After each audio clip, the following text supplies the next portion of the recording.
মাত্র 15 বছরের ছেলে আমাকে যা করলো তা শুনলে বন্ধুরা তোমাদের মাথা ঘুরে যাবে। হ্যালো বন্ধুরা, আমি শায়লা রহমান রেনু। সবাই আমাকে রেনু বলে ডাকে। দেখতে একেবারে খারাপ না। আমি একটি পাবলিক বিশ্ববিদ্যালয়ে পড়ি।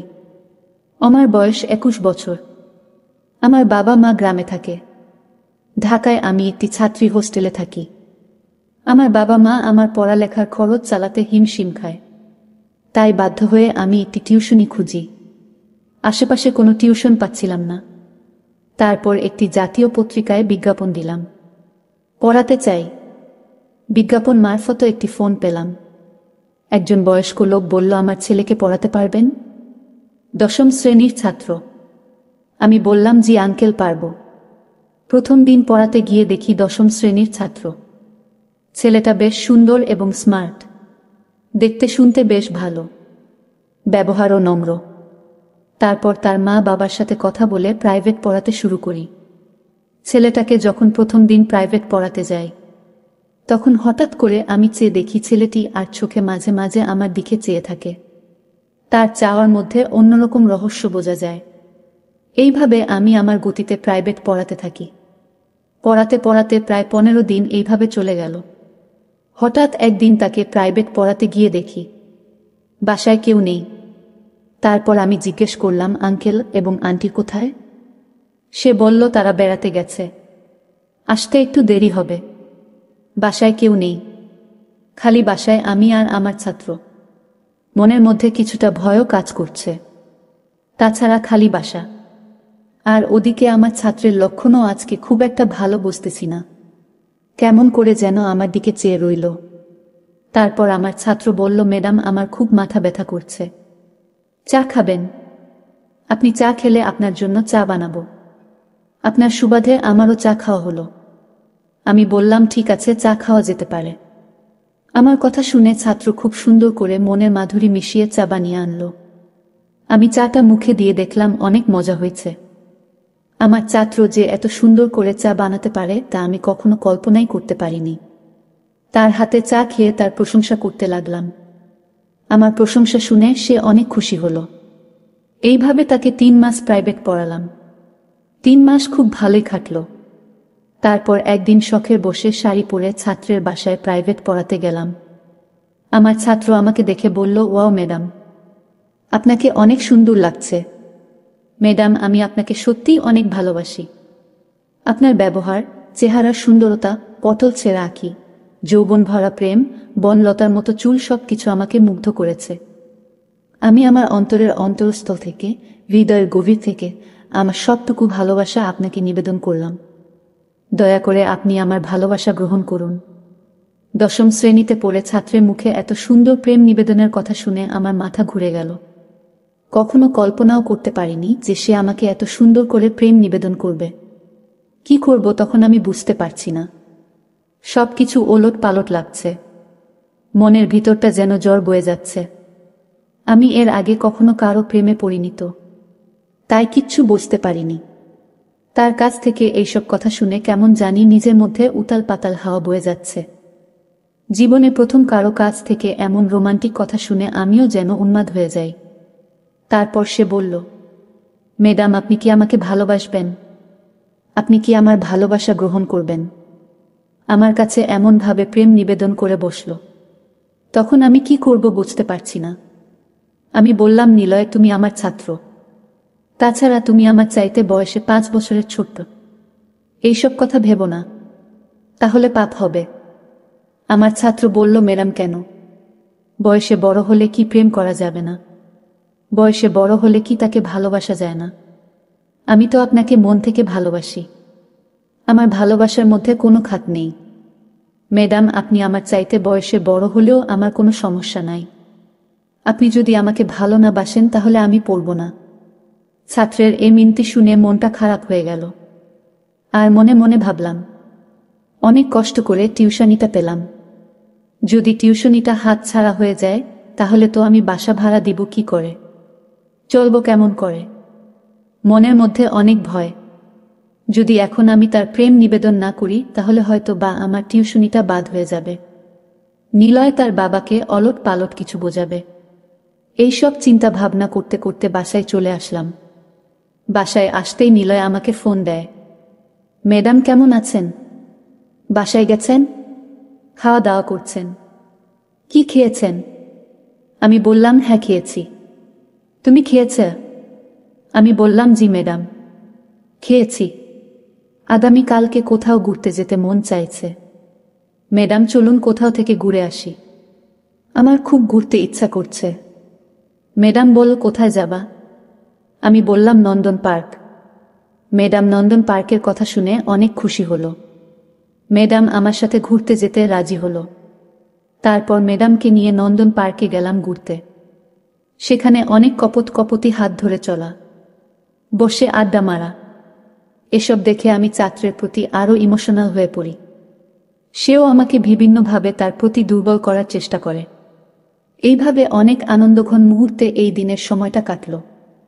এই দিন আমি আর তাকে প্রাইভেট পড়াতে যাই নাই। পরের দিন আমি তাকে প্রাইভেট পড়াতে গেলাম। আমি তাকে মনোযোগ দিয়ে প্রাইভেট পড়াতে শুরু করলাম। হঠাৎ দেখি আমার টেবিলের নিচে আমার পায়ের উপর কারো পায়ের সুরসুরি। বসতে বাকি নেই সে যে আমার গুণধর ছাত্র। হঠাৎ পায়ের মধ্যে কোনো পুরুষের ছোঁয়া পেয়ে সমস্ত শরীর যেন কাঁপুনি দিয়ে উঠল। মনে হলো শরীর বিদ্যুৎ প্রবাহিত হতে শুরু হলো। তার পায়ের নিপুণ কৌশল আমার আস্তে আস্তে উপরে উঠতে শুরু হলো। বুঝতে পারছি না আমার সাথে কি হচ্ছে। হঠাৎ ছাত্রের মা চা নাস্তা নিয়ে এলো। পরিস্থিতিও স্বাভাবিক হয়ে গেল। এইভাবে সেদিন আমি বেঁচে গেলাম। আর মনের মধ্যে সব সময় ভয় হতো কখন জানি কি হয়। তারপর আরেক দিন নিলয়ের বাবা মা 3 দিনের জন্য সিলেট গেছে। তাদের কোনো এক আত্মীয় নাকি অসুস্থ, তাদেরকে দেখতে গেছে। নিলয়কে নিয়ে যাই নাই, কারণ সামনে তার পরীক্ষা। এই 3 দিনটা নিয়ে আমার খুব ভয় ছিল। আর মনে মনে ভাবি নিলয় আমার জন্য যে পাগল জানি না। এই 3 দিন খালি বাসা পেয়ে নিলয় আমার সাথে কি করে। মনের মধ্যে আতঙ্ক নিয়ে তাকে প্রাইভেট পড়াতে যাই। এই 3 দিন প্রাইভেট পড়াতে গেলাম চাচ্ছিলাম। আঙ্কেল বলে গেল নিলয়ের সামনে পরীক্ষা, তাই প্রাইভেট একদিনও মিস দেওয়া যাবে না। কি করব, বাধ্য হয়ে আমাকে প্রাইভেট পড়াতে যেতে হলো। নিলয়ের আব্বা আম্মা যখন সিলেট বেড়াতে চলে গেল, এর পরের দিনে আমি নিলয়ের বাসায় তাকে প্রাইভেট পড়ানোর উদ্দেশ্যে যাই। কলিং বেলে টিপ দিতে সে দরজা খুলল। দরজা খোলার সাথে দেখতে পেলাম সমস্ত রুম সে কাঁচা ফুল দিয়ে সাজিয়ে রেখেছে। আর পুরো রুমটা জুড়ে লেখা নিলয় প্লাস শাইলা। আমি অবাক হয়ে বললাম এইসব কি? সে বলল এটা আমার ভালোবাসার বহিঃপ্রকাশ। আজকেও আপনাকে অনেক সুন্দর লাগছে। ম্যাডাম আপনাকে একটা কথা বলবো, দয়া করে আমার কথাটা রাখবেন। আমি বললাম বলো, রাখার মতো হলে রাখব। তারপর আমি বললাম প্লিজ আমার কথাটা রাখবেন। মা বাবা 3 দিনের জন্য বেড়াতে গেছে। এই 3 দিন আমি শুধু আপনার সাথে গল্প করব। ম্যাডাম না করেন না। তার এমন উদাত্ত রিকোয়েস্ট আমি না করতে পারলাম না। আমি বললাম ঠিক আছে, যাও, তোমার কথা রাখলাম। গল্প করতে করতে হঠাৎ আমি লক্ষ্য করলাম আমার ছাত্রের চোখ আমার বিশেষ জায়গায়। আমি তখন খুব লজ্জা পেয়ে যাই। লজ্জায় আমার নাক মুখ নীল হয়ে যায়। ছাত্রের এই লোলক দৃষ্টি আমাকে উন্মাদ করে দিচ্ছে। কতক্ষণ নিজেকে ধরে রাখা যায়? মোমের পাশে আগুন জ্বালালে মোম কতক্ষণ শক্ত থাকতে পারে? ঠিক আমার অবস্থাও তেমন হতে লাগলো। আমি ধীরে ধীরে তার প্রতি আকৃষ্ট হতে শুরু করলাম। তারপর সে আমাকে বলে, ম্যাডাম, একটি গান আমার খুব প্রিয়, আপনি গানটি শুনতে থাকুন, আমি আপনার জন্য চা করে নিয়ে আসি। আমি বললাম আচ্ছা। গান শুনতে শুনতে হঠাৎ এমন একটি ভিডিও আমার সামনে এলো যা দেখে আমার সব ভিজতে শুরু হলো, চরম পর্যায়ে আসতে শুরু হলো। বুঝতে পারছি না এখন কি করব। এই ভিডিওটা দেখে আমার আবেগ শতগুণ বেড়ে গেল। সে আসতেই আমি ভিডিওটা বন্ধ করে ফেলি।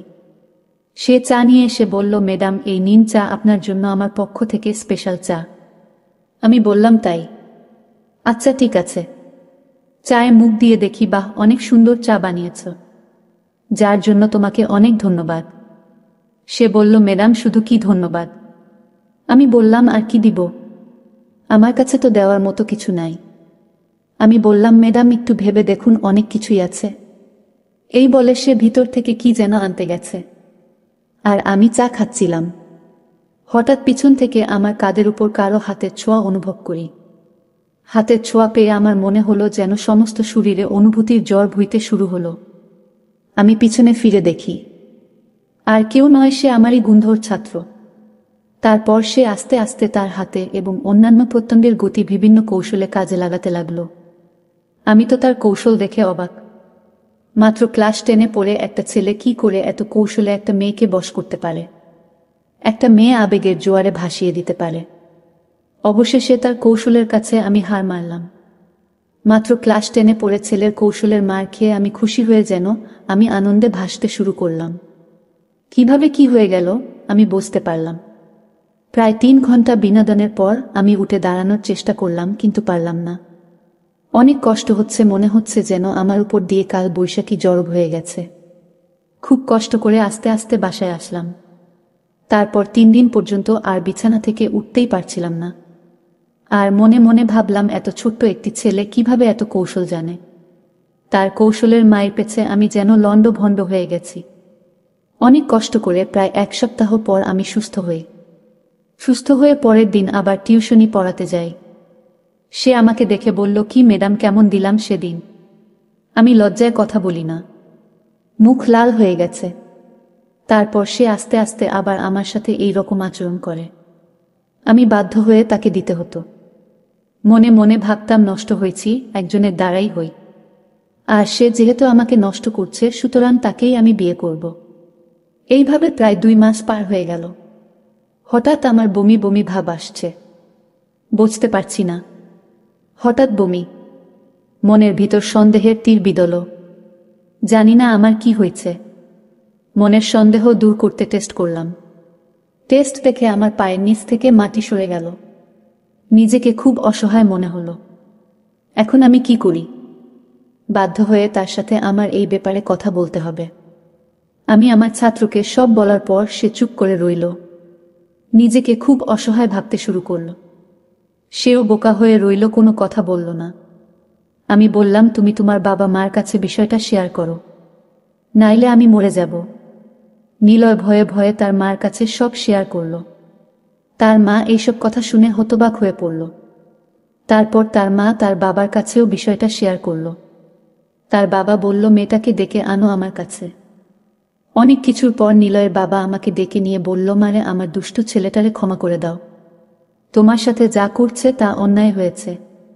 তারপর নিলয়ের বাবা কাজী ডেকে এনে নিলয় আর আমাকে বিয়ে পড়িয়ে দিল। কিছুদিন পর নিলয়ের আর আমার কুল আলোকিত করে একটি পুত্র সন্তান জন্ম নিল।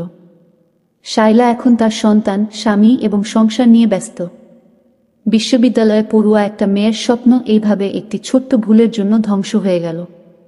প্রিয় বন্ধুরা, পরিশেষে আমি বলবো, জীবনে চলার পথে অনেক বাধা আসতেই পারে। আর এই সব বাধাকে অতিক্রম করে যদি তোমরা চলতে পারো, তাহলেই কেবল তোমাদের জীবনের সফলতা সম্ভব। গল্পের শায়লা যদি তার আবেগটাকে কাজে না লাগাতো, তাহলে তার সবকিছু হারিয়ে 4 দেয়ালের ভিতর বন্দী হতে হতো না। ধ্বংস হয়ে যেত না তার মা বাবার এবং তার নিজের সারা জীবনের লালিত স্বপ্ন। মহান রাব্বুল আলামিন আমাদের সকলকে সঠিক বুঝ দান করার তৌফিক দান করুন, আমিন। বন্ধুরা, ভিডিওটি ভালো লাগলে একটি লাইক দিন। আর আপনারা যদি এরকম ধরনের ইন্টারেস্টিং ভিডিও পেতে চান, তাহলে দয়া করে আমার চ্যানেলটি সাবস্ক্রাইব করুন। পরিশেষে আপনাদের সকলের নেক হায়াত কামনা করি। ভিডিওটি দেখার জন্য আপনাদের সকলকে অসংখ্য ধন্যবাদ।